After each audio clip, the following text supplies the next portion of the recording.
વાત કરીએ બનાસકાંઠાની તો પાલનપુર તાલુકાના મોટા પ્રાથમિક શાળામાં શિક્ષક અને શિક્ષિકાના વિદાય સમારંભમાં ભાવ વિભોર દ્રશ્ય સર્જાયા।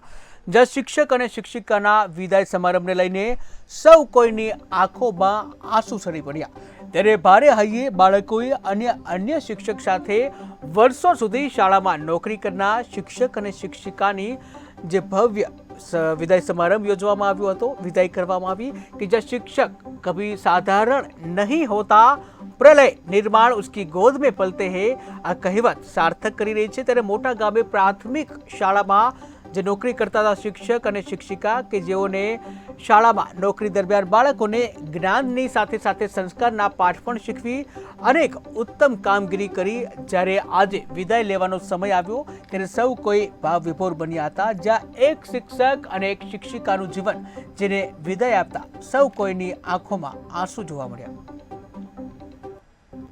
આજે અમારા માધુ સાહેબ રિટાયર થઈ રહ્યા છે। એક બાજુથી અમને દુઃખ પણ થાય છે અને એક બાજુથી ખુશી પણ થાય છે। અમને આવા સાહેબ રિટાયરમેન્ટ થઈ રહ્યા છે તેથી આટલે દુઃખ તો મનમાં ખૂબ જ થાય છે પણ અમે શું કરી શકીએ। સાહેબને ભણાયેલું અમારા જીવનમાં ઘણું કામ આવે છે।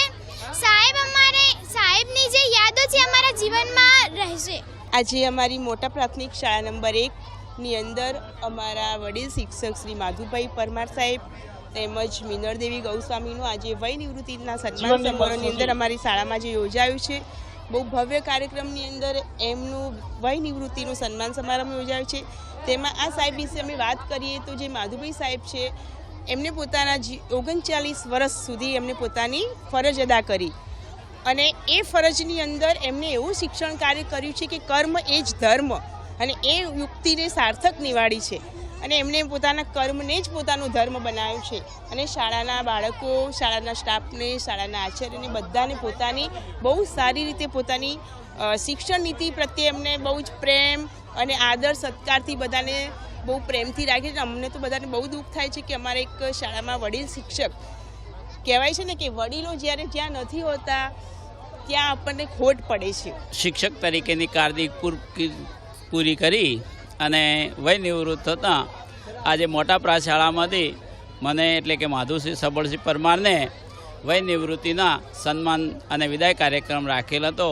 આજના આ કાર્યક્રમમાં ગામ લોકો અને બાળકોનો જે ઉત્સાહ અને દુઃખ બંને ભેગું હતું, પરંતુ આવા મોટો કાર્યક્રમ રાખી અને મારું જે સન્માન કર્યું એટલે હું આ ગામ, શાળા અને પરિવારનો તમામનો આભાર માનું છું। આજે અમારા